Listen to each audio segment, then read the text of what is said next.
ng babae mahilig sa sex? Actually, kain. Doon pa lang ako nag-uumpisa. Pero gusto ko yung nakatali yung aso. Yung hinihila yung ulo. Aray ko. Tas nabatapos na siya sa banat. Kailangan swak lang siya sa butas ng ano ko. Okay. Kasi pag malaki, masakit. Feeling ko lang pag nararamdaman na bumubulong sila sa akin na, ang sarap mo, ang galing mo. Pag nasa loob sila. Kasi yung meron dyang init nung loob. Yun dun mo mararamdaman na parang... Sumakit yung ulo ko, ayot ka. Bakit may babaeng ayaw magpamukbang? Totoo ba?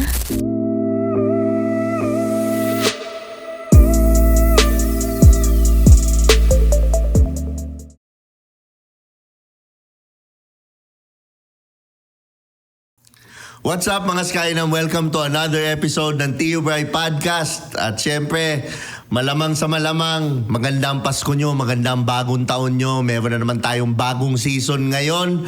At syempre kung gusto naman ng gantong mga podcast, tulungan nyo ako mag 1 million. Kahit this year lang, mag-subscribe kayo dito sa channel na to. At syempre, pwede nyo pakinggan sa Spotify.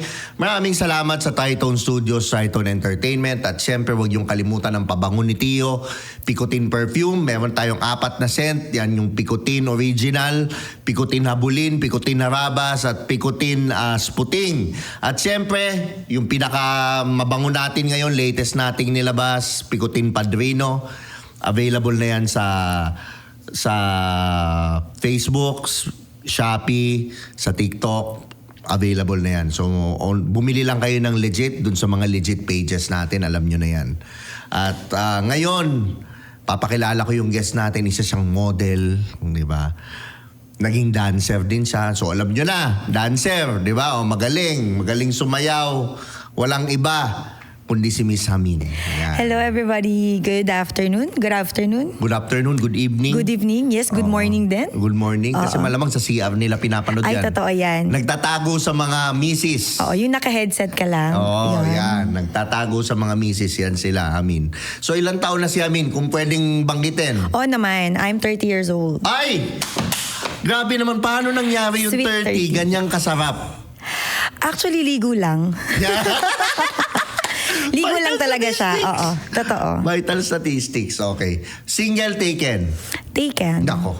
Nagkayawan na. Yung Ayaw mga na. nanonood. Mas masarap yun. Pero, ito yung question ko niyan.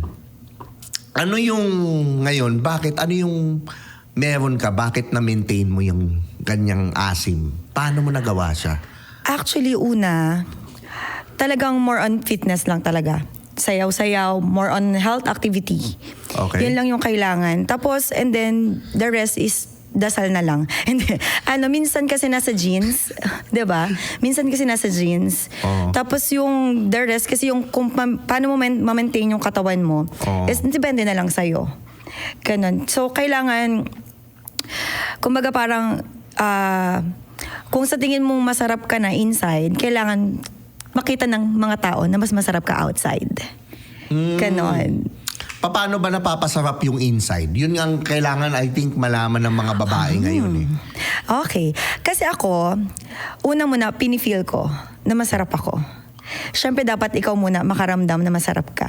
Oo. Bago mo iparamdam. Then, yung nakaramdam nun, ipapamalita na lang sa makakaramdam pa.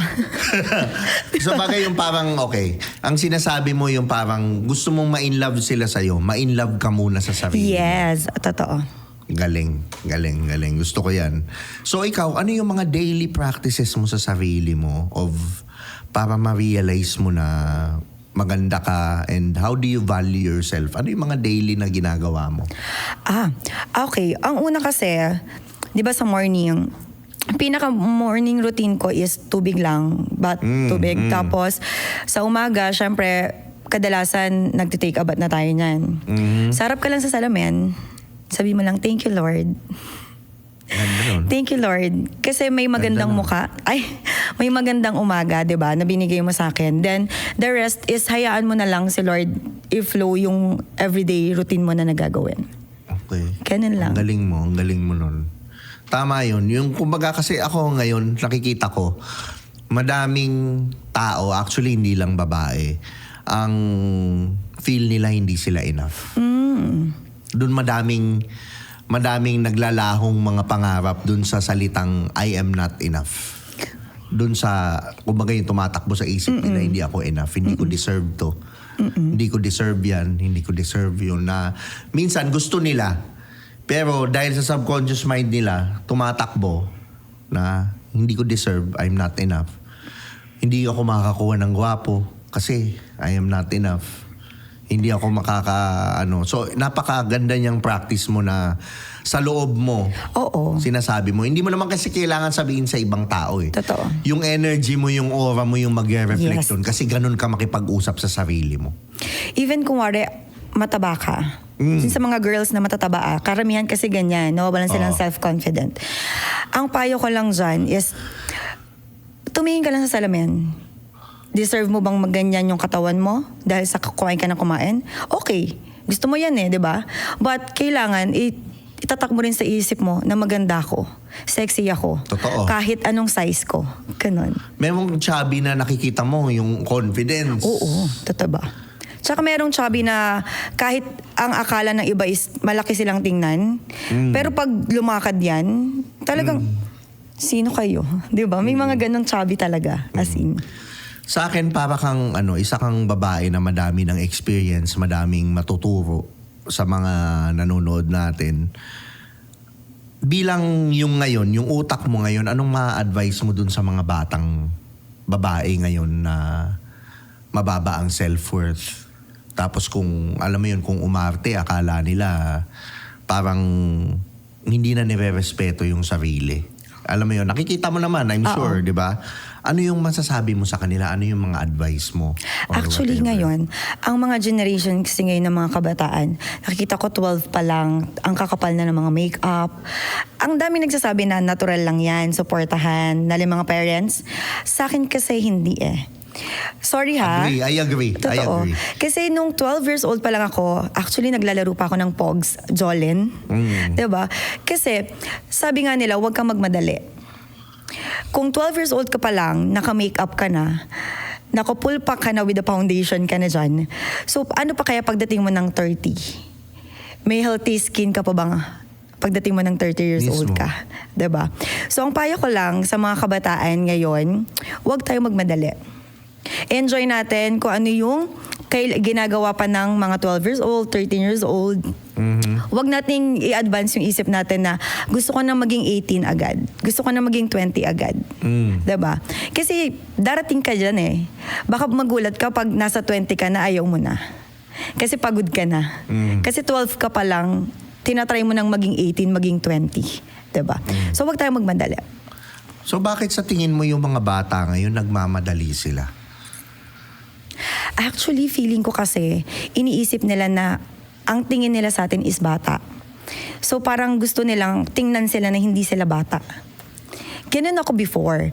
Nagkaroon din ako ng time na feeling ko, hindi ako pwede sa kanila makihalubilo kasi bata ako. So kailangan mag-matured ako. May mga times din naman na, syempre nagkakamali tayo. Kaya yun nga yung payo ko, wag magmadali. Kasi darating, dyan ka mapupunta sa mga maling daan, maling desisyon. Kasi nagmamadali tayo. Tsaka yung yung parang, for example, yan, tama yun, yung skin mo. Hindi ka dapat nagme-makeup kagad, hindi ka yung mga bata, gusto tumanda. Pero yung matatanda, gusto naman Bumata. Diba? bumata. So you always want what you don't have. Diba? So, ngayon, hindi lang sa itsura sila nagmamadali. Nagmamadali din sila sa success. Ang daming nakikita mo, inaangsa, Diyos ko po, ano nang gagawin ko sa buhay ko? 24 na ako, wala pa ako na-achieve, hindi pa ako mayaman. Talaga ba? Totoo. Kasi alam mo naman kasi, kahit dumating ka ba ng 50 years old at hindi ka pa rin success, at least buhay ka. Ibig sabihin, success mo na yun Kasi karamihan ngayon, 40, 35 pa lang, wala nang buhay, diba? So pagdating mo ng 30, 40, 50 at buhay ka, success mo na yan. So ibig sabihin yan, hindi pa dumarating tayo yung perfect time para maging success ka. Diba? You just wait. Pero kailangan habang nag-wait ka, nag-stepping stone ka pa din. Ako nga, 41 Doon Diba? ko palang nasimulan yung talagang umaayos talaga. Matagal. Ano ang peak ng lalaki? Tingin mo? Actually, ang lalaki, peak Ang ng age? lalaki, 40 to 45, 46 yan. Okay. range 45, 46. Okay. Yan talaga yung pinaka-peak sa lalaki. Sa babae, feeling ko mga 30, 31 to 35. Yan yung nakakatakot no? Yung mawala na yung mga bata ngayon, hindi nila na-realize yung ganda nila, ini-invest nila sa maling bagay. Yes. And then pagdating nila ng natuyot ka na lang. Di ba? Totoo. Tapos magrereklamo sila, bakit ganyan yung mga skin ng mga 90s? Actually, ang daming ganun Oh. Sa newsfeed, nakikita ko, bakit ganyan yung mga 90s? Anong kinakain nila before? Bakit parang sobrang bata pa nilang tingnan? Kasi hindi kami nagmamadali. Diba? Even before deodorant, 13 years old, 14 Ako years din. old, binabawal pa. Diba? Ako din, na na lang, mag-deodorant ka na. Ganun yung nanay ko nun. Naalala ko nung 13 ako, 14, mga ganun. Kasi hindi ko tawas pa nga nun Di ba? Yes. Pero ngayon, Diyos ko, parang 11 pa lang, kompleto na yung may skincare, may Oo. deodorant, may pang sa paa. Dapat yan tubig lang Totoo. Di ba? Tubig lang Tubig lang. Yun naman talaga yung Tapos kahit anong sabon pa, Oo. pwede. Tayo nga, pati safeguard, pinanghihilamos. Totoo. Di ba natin?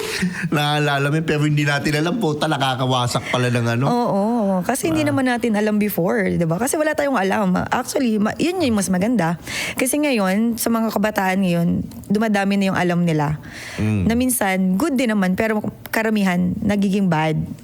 'Di ba? Sa sobrang dami mong alam, in the age of 12, pagdating mo ng 15, ay grabe yung anxiety ko. Kasi nga, pumapasok na yung sa lahat ng social media, makikita mo dyan, ay, bakit siya nagpakamatay? Di ba? Bakit ganito? Di ba? Pumapasok na yun. Pagdating mo ng 15, ay, grabe. Parang feeling ko may anxiety na ako. Di ba? Yung pa, yung anxiety, onting hindi naman clinically, Diagnosed. diagnosed na anxiety na ako. Pero, ngayon ba ikaw, ano yung sa tingin mong dapat ayusin ng mga lalaki ngayon sa nakikita mo sa generation ngayon? Sa generation ngayon ng mga lalaki, feeling ko kailangan lang nilang kailangan lang nilang i-maintain. Kumaga, parang tumayo lang sila, tapos tumayo sila sa sarili nilang paa, tapos i-make sure nila kung saan sila pupunta.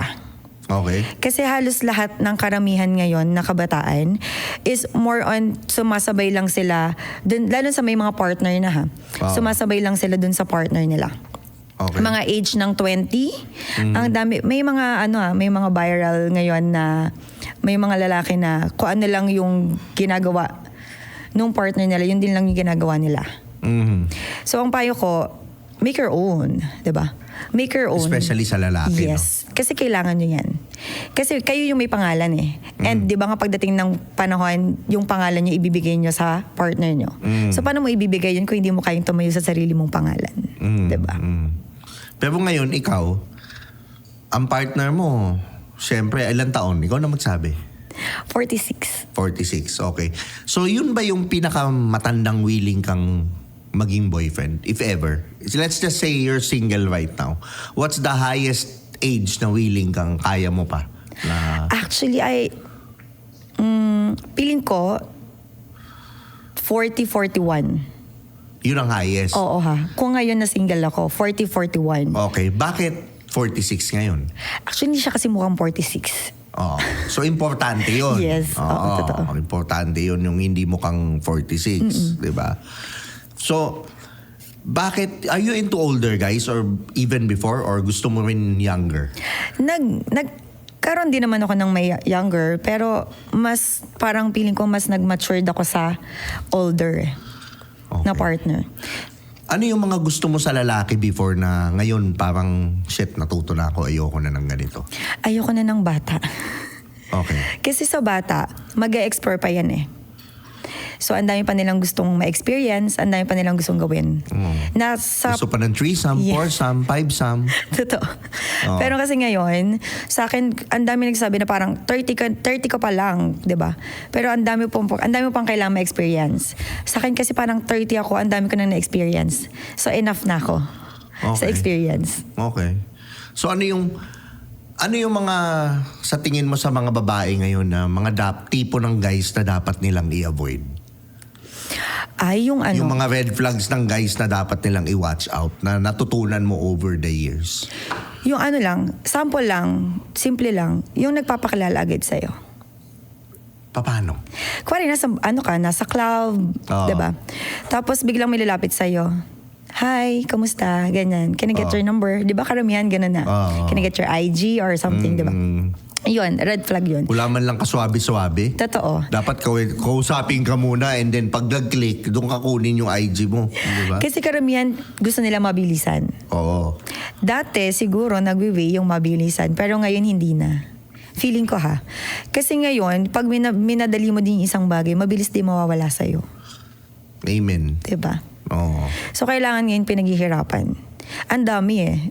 Kumbaga parang, kung ikaw, isang girl, ang daming, dapat, i-mindset mo, ang daming nakapila. Hindi, wag kang basta susunggab. Mhm. So, yung isa mo yung madali. Ano pa? Tapos, yung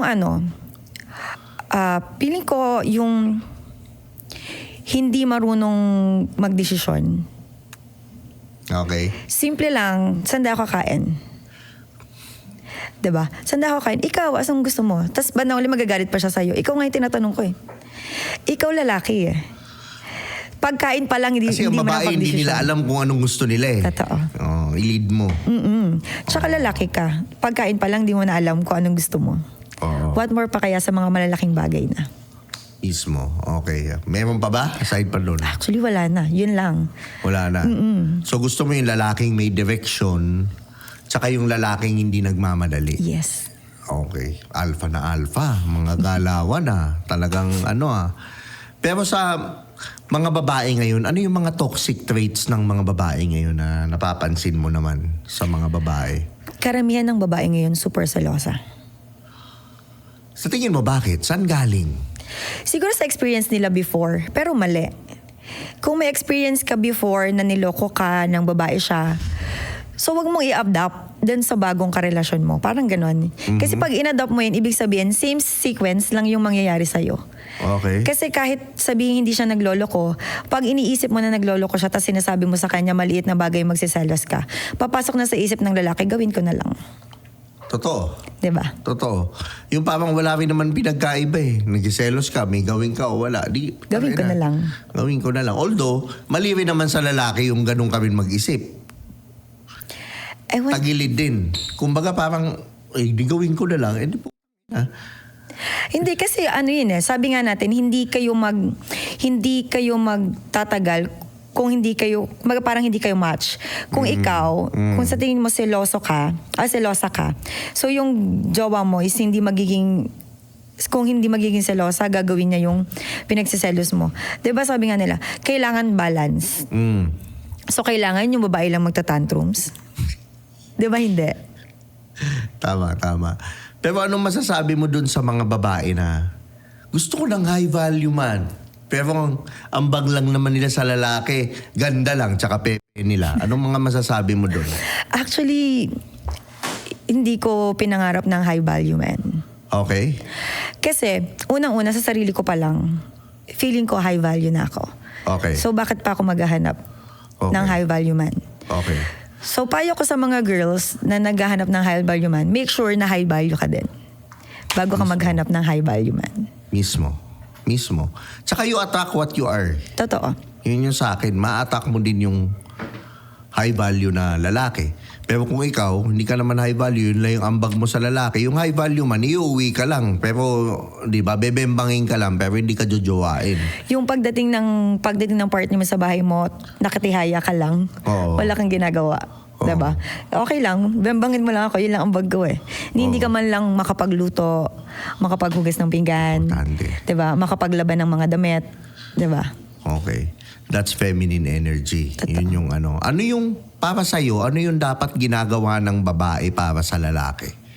Alagaan. Okay, expound. Lahat. Kasi obviously, para lang sa mga nanonood nating medyo mahina-hina yung IQ, i-explain mo lang. Akala ko dati, ako lang to. So may napanood akong vlog, even Marian Rivera. Sabi niya, kahit galing siya sa work, pagdating niya, kailangan maging asawa siya ni Ding Dong. Kahit pagod na pagod siya, kailangan maging asawa siya ni Ding Dong. So ganun yung ginagawa ko. Kuwari ako, bago ako umalis ng bahay, kailangan may pagkain siya. Kailangan may damit siyang susuotin. Kailangan yung mga ginagawa niya, gagawin niya as nalatag ko na bago ako umalis. So pagbalik ko, kailangan na-check ko kung kumain ba siya or hindi. Tapos kinabukasan, kailangan gigising siya, may kape siya, alam mo yan, may kape siya, may tinapay siya, may breakfast siya. Kumpleto. Aray ko! Kumpleto, tapos may bounce pa. Yes. May dessert. Napakaswerte. Yan. So, ang ganda nun Ang ganda nun. That's so feminine. Yun yung talagang, I think nakalimutan ng mga babae ngayon eh. Kung Totoo. paano yung, kasi yung nanay ko ganyan din eh. Diba? Kasi karamihan na ngayon, feeling nila alpha sila. Pag alpha sila kasi, bahala ka dyan. Basta magkasama tayo, bahala ka. Kaya mo Okay. yan, kaya ko to. So hindi ganon, kasi babae ka pa din. What's your thoughts on feminism? Actually, ang feminism kasi para sa akin is kung paano mo alagaan, kung paano mo i-build yung family or yung partner mo. Ganun siya. Kasi nakikita ng ibang tao yan eh. Kung yung partner mo maayos, ibig sabihin, maayos kang mag-alaga. Mm. Kung hindi, parang ultimo yung damit niya gusot, hindi mo maplansya, 'di ba? Tapos sabay kayo aalis. Say mas lalaki din, I guess. Kung ano yung itsura ng babae niya, ano yung glow niyan, it's a reflection of who the man is. Oo. Di ba? Parang gano'n. Ikaw glowing ka, so alam ko namang, di ba, nagkakabigayan. Maganda-ganda yung Maganda. bigayan. Yan. Di ba? So, ano rin both ways eh. Ang babae, pag napapasaya mo, nag-glow siya eh. Totoo. Hindi lang naman kasi lahat. Kasi ngayon ang sabi nila, pera lang nagpapasaya sa babae. Hindi. Yun yung mga support. Pera lang meron sila. Totoo. Gagamitan nila ng pera. Ang sa akin kasi ang nagpapasaya sa akin, yung hindi ka ni-stress. Yung kahit saan siya pumunta, okay lang. Kasi mental health mo is safe, secured. Hindi mo siya pag-iisipan ng masama. Hindi mo siya pag-iisipan na, baka mang babae siya. Hindi. Kasi na-build niya na sa'yo. Na ikaw lang. Paano na-achieve ng lalaki yun sa babae? Sa tingin mo? Babae din kasi magdadala eh. So, katulad nga sinabi natin kanina, yung past relationship mo is niloko ka, wag mo i-adapt sa susunod na relationship mo. Panibagong mindset na naman, kilalanin mo ano ugali niya, magkakilalan kayo. Tapos after nyan, pag nakita mo yung ugali niya, kaya ko, para siyang rice cooker. Kaya ko siyang iwan nang hindi binabantayan. So, ayun. Hindi mo na kayo, di ba? Totoo. Pero, tama yun. Pero, mo yun, I think kasi, baka naayos mo yung sarili mo. Kasi may ibang babae na insecure sila dahil hindi pa nila nadidil yung mga abandonment issues nila, mga daddy issues nila. Kaya sila insecure din na project nila sa mga partner nila eh. Feeling ko hindi. Kasi before, hindi din naman ako ayos. Oo. So parang, habang tumatagal kami, dun kami nagiging ayos parehas. Kasi parehas din naman may mga issue yan eh, bago kayo nagkakilala. So kung habang tumatagal, is nandun pa rin yung issue nyo nung una kayo nagkakilala. May problema. May problema. Pero kung habang tumatagal, nawawala, nababago yung mga issue nyo, polite ng polite. Ibig sabihin, nagiging success yung relationship nyo. Kumbaga, like for example, pag ang lalaki is lalaki, ang babae nagiging babae. Tama? Tama. Kung yung lalaki, provider, leader, nagpo-protect, nagpo-provide ng safety. Yes. Not only financially, but emotionally, but yung safety na provide. Automatic ang babae, higa eh. Susurrender sa'yo. Di ba? Yun na siya eh. Versus ang lalaki naman, ganun din. Kung relax na ako, pwede kong i-turn off yung... Sinabi ko nga kanina, pwede mo i-turn off yung utak mo pag uwi mo. Kasi ang lalaki, nakikipag-gera na sa labas yan eh.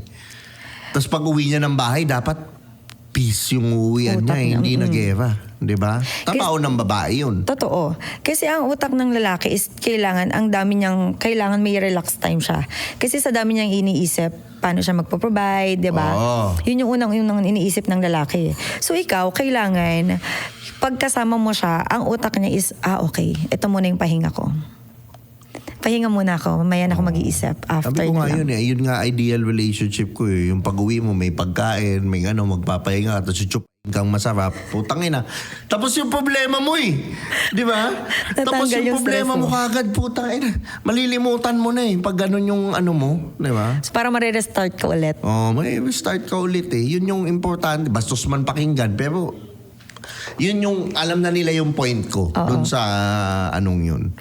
Okay. So speaking ngayon, ikaw naman ngayon, ano yung mga type mo sa lalaki? Bilang matured na babae, ano na yung hinahanap mo sa lalaki ngayon? Ako kasi, simula kasi yung naging partner ko siya, parang hindi na ako naghanap eh. Pero at least siya, binidevelop niya. So nung before nagkakilala kami, parang lang siya, low-key lang. Alam mo yun, kung saan lang siya mapadpad, ganon. Pero ngayon is like, ano yung plan natin? Anong plano natin? Ganyan, saan na tayo pupunta? Saan tayo... Kumbaga parang, yung way namin, yung way ko na lang ngayon is parang ang tinitingnan ko na lang sa lalaki ngayon is kailangan much better sa kanya. Kung maghahanap man ako ng lalaki. Ganun. Ganun na lang. Pero ano yung na-attract ka? Yun ang na-attract ka na qualities ng lalaki? Provider, syempre. Okay. Good provider. Okay. Tsaka Matured ka na nga. Oo. Tsaka may pagmamahal sa magulang. Ganda nun. Totoo. Madaming na-overlook yan kung paano tatuin yung magulang. Kasi kung magulang niya gaya niyang ganunin, ikaw lalo. Totoo. 'Di ba? Kung sa magulang niya mabait siya, sa mga kapatid niya mabait siya, what more pa kaya sa'yo? So yun, okay. Provider, Okay. Can you expound on the provider? Ano yung mga dapat i-provide ng lalaki? Okay. Hindi naman specifically kailangan mayaman ka. Oo. Kailangan lang may plano ka. Kung paano mo maisustain yung isang relationship nyo or yung pamumuhay nyo na magkasama kayo. Diba? Kailangan lang may mga plano ka. Katulad ng, sa isang buong taon, ano ba yung gagawin natin? Paano tayo magiging success? Pagdating ng taon na yon, hindi tayo naging success, sunod ulit, subok ulit tayo. Yung mga ganun, hindi nauubusan ng plano. Pero hindi din nauubusan ng gawa. Kailangan may gawa. Yun yung sinasabi ko na provider. Hindi lang kasi may pera eh. Hindi lang, di ba kasi karamihan kasi ngayon pag sinabi mong provider, kayang bili ng luho mo, kayang i-provide sa'yo lahat. Hindi. Kailangan, ang provider, para sa akin kailangan may provide siyang plano. May provide siyang diskarte. If ever man na nagkaroon kayo ng gipitan or something. Tama. Okay. Malawak siya no? Yung provider na type. Okay. So ngayon, halimbawa naman, ang pera ba importante sa'yo ngayon?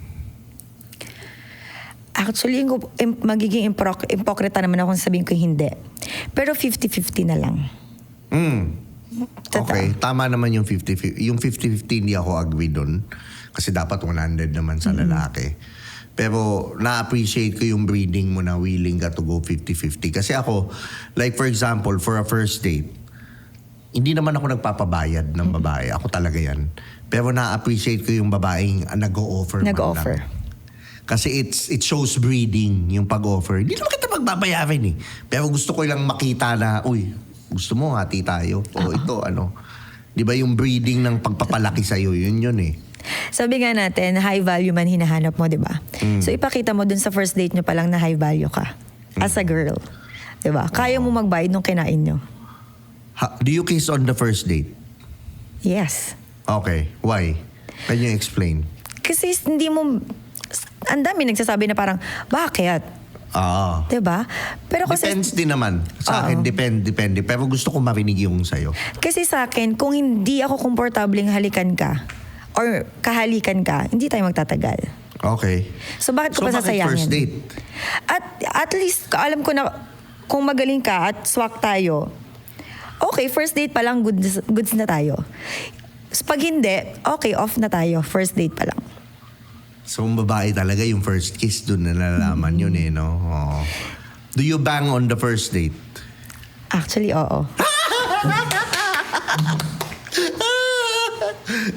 Okay.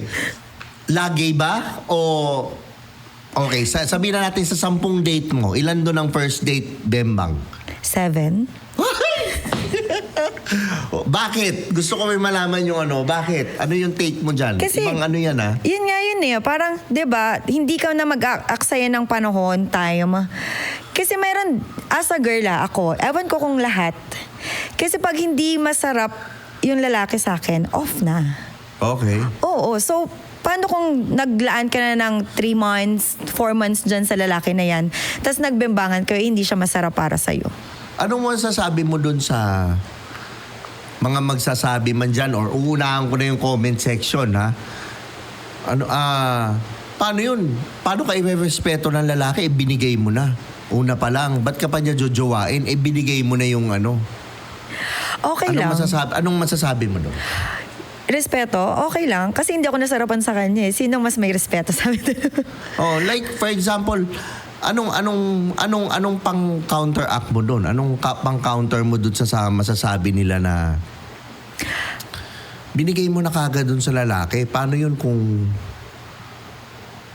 bakit ka pa nila jojowain kung nabigay mo na yung buong cake? Kung pinatikim mo na yung icing? Sa akin kasi, nakukuha na niya. sa akin kasi ang pananaw ko, kung first pa lang is natikman mo yung icing, nasarapan ka na. Bakit hindi buong cake kakainin mo pa? Okay. 'Di ba? Kung ako, first icing pa lang nasarapan na ako, ibig sabihin buong cake kaya kong ubusin. Aray ko!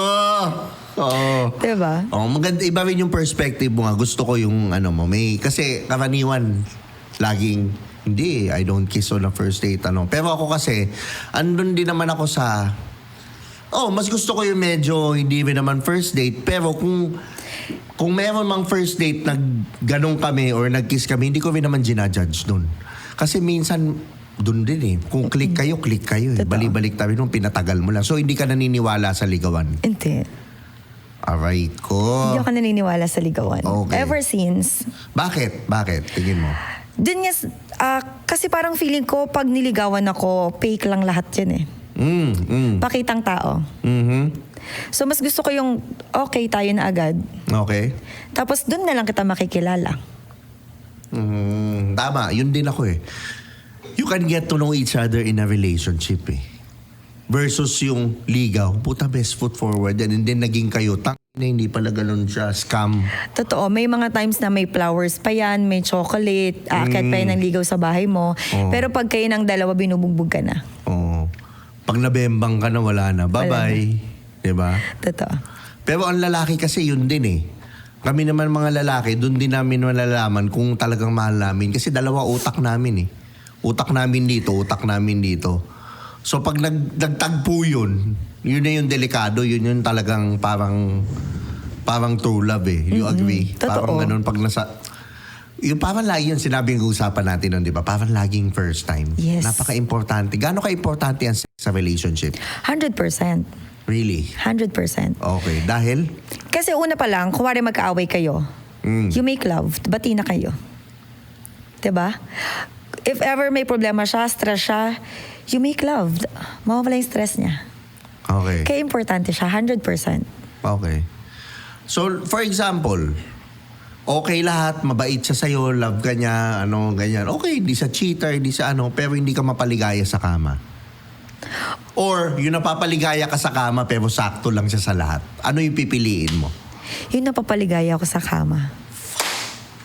Damn! Kahit sakto lang siya sa lahat ng bagay. Damn! So, ibig sabihin lahat ng babae ganyan din? Sana.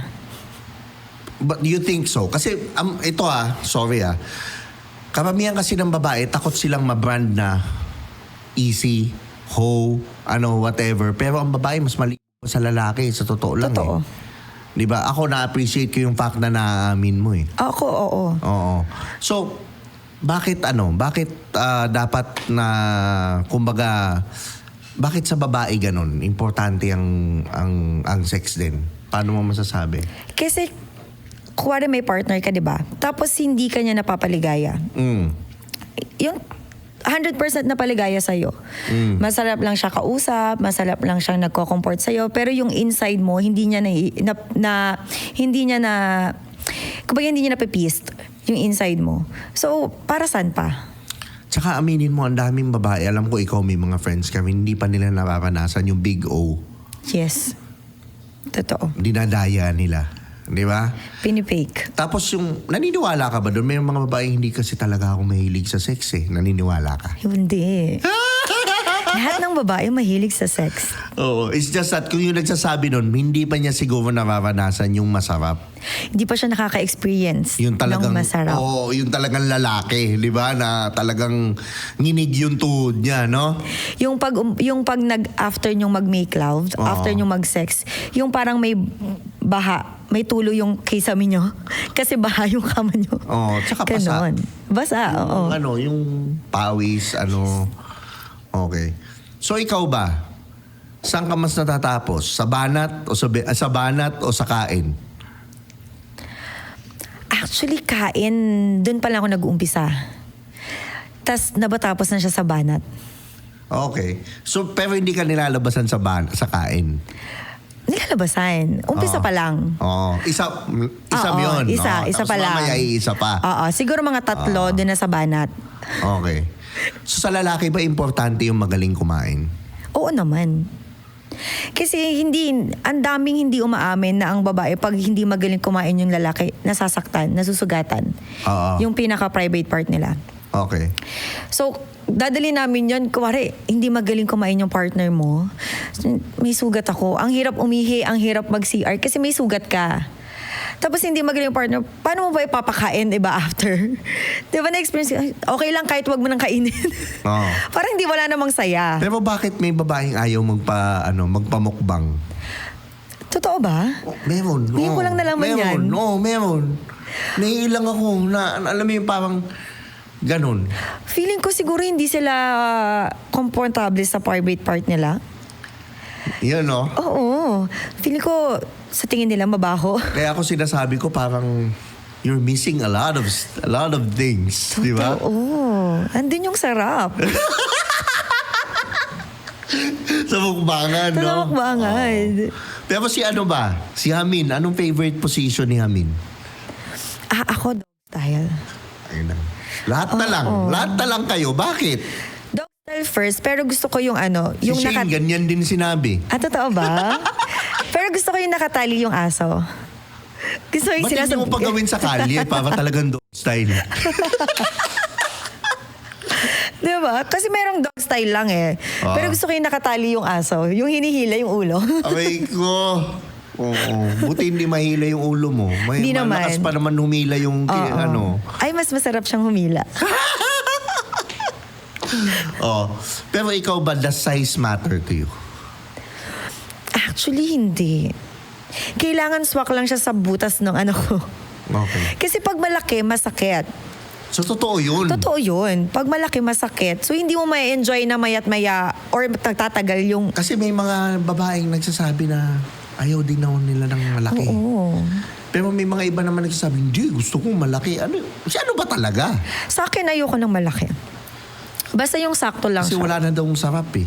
Pagka sobrang laki daw eh. Oo. Nararamdaman na daw sa puso. Parang ang yung mga sakit. ganon. Tsaka yung line nung mo, masakit na. Parang mababanat yung buong pisngi nung mo, mababanat. Ganon. Masakit na. Mm-mm. So, hindi mo na siya may enjoy. Na, no? Okay. So, hindi, halimbawa, okay, magaling sumaw pero jutes, okay lang sa'yo? Parang hindi din. Kasi kahit magaling siya, pero kung jutes naman siya, paano mo siya, diba? Okay. Paano mo siya paano ko ba, pwede ba sabihin yun? Paano mo siya i-blowjob? Oo. Walang enjoy, diba? Kumbaga sa isang lollipop, Ano ba ayaw mo yung na jutes maliit. sa'yo? Ano yung liit ng jutes sa'yo? Kasi yung mga ganito, ano ba size nito? Pagtigas na, ganyan. Oo, may mga ganon na pagtigas na ganito yung size. Ang 5 inches ba jutes sa'yo? Gano'n ba kalaki yun? Ganito? Mga ganyan. Oo. Jutes yun. Oo. So, anong pinakamalaking nasubukan mo? Siguro 7. 7? Oo. Nako. Yung taba. Gaano ka yung taba? Sakto lang. Siguro mga ganito. Pilipino Sakto lang. pa. Oo, Filipino Pwede pa, size. achievable. Filipino size. Hindi pa naman ganun. Hindi pa naman. Masakit na yan. Tama. Pero ikaw ngayon, siyempre mga naging partner mo, ano yung sinasabi nilang magaling ka? Saan ka daw magaling? Saan ako magaling? Hindi ko alam, pero feeling ko Meron yan. Sinasabi nila sa'yo na... Feeling ko lang pag nararamdaman na bumubulong sila sa akin na ang sarap mo, ang galing mo. Pag nasa loob sila. Paano nasa loob sila? Yung nasa loob sila. Tapos parang kahit hindi ako gumalaw. Kasi yung meron dyang init nung loob. Yun dun mo mararamdaman na parang... Sumakit yung ulo ko, ayot ka. Oo. Yung init pa lang nung loob mo. Doon mo na mararamdaman na parang, ay, okay lang kahit humilata ako, masarap ako. Magaling ako. I think it's the confidence eh. Yun talaga siya eh. Meron yun, sabi ko nga sa'yo, di ba? Minsan hindi naman kailangan wild eh. Pero yung katawan nyo swak sa isa't isa. Agoy. Di mo kailangang maghubad, magsasayaw dyan. Diba? Totoo. Kung hindi naman kayo swak, at saka hindi mo siya feel. May ganun eh. Yung hindi mo rin siya feel. Kahit anong sarap niya, kahit anong galing niya, kahit anong galing mo, hindi mo rin siya masasabing masarap. Pero ikaw, ano yung pinaka-wild na ginawa mo? Sa isang guy? Lumunok? Yun na? Lumunok sa sasakyan. Habang nagda-drive? Habang nagda-drive. Abay ko, Oo. NLEX, SLEX. SLEX. Ay! Papuntang Batangas, Quezon. Quezon. Para nasa Startol pa to Oo. Pumasok na Startol. Yung medyo yung medyo pa-traffic na, papasok na ng Santo Tomas. Oo. Tinted, hindi. Hindi masyado. Hindi. Yung aninag mo pa rin na may tao sa loob. Abay ko. Oo. Dito ba sa current yan? Oo. Naku po. Oo. May alagang iguana yun. Kilala ko. Kaya ewan ko na lang talaga pag iniwan niyo pa ako. Ayan. So ako, thank you very much sa pag-guest mo. Bigay mo naman sa mga nanonood natin lahat ng social media mo para mapanood Yes, nila. ayan. Thank you so much, Tio Bri. Yes, again, you can follow me on my Facebook page, Miss Hamin. TikTok account, Miss Hamin. Paano yung spelling nung Hamin mo? Para lang kasi nagagalit. Para Ay, oo. hindi nila ma-search. Ganyan. Oo. Oo. MS.JAMIN. Yun, Miss Hamin. Okay. Yun, nandun kanila mapapalo. Yes. So guys, alam nyo na, follow nyo na si Hamin ha. Anuin nyo na yan. Ako naman, mag-subscribe lang kayo dito. Help me reach 1 million subscribers. At siyempre, pakinggan nyo sa Spotify. I-rate nyo yung podcast. Importante rin yung comments and likes nyo sa amin ni Hamin para makatulong sa video. Maraming salamat sa Tritone Studios, Tritone Entertainment. At siyempre, ito nga pala si Tio Bri. See you on the next video. Oh yeah, Urban Nation. Beat Chop. Here's another one. We got a situation right here. Sabi nila ako daw ay pabling. Ako daw ay pabling. Ako daw ay pabling. At sa chicks daw ako ay magaling. Ako daw ay magaling. Magaling. Babae mo daw ako. Ewan ko ba? Sa tingin mo? Babae mo daw ako. Hindi naman. Nambocha. Babae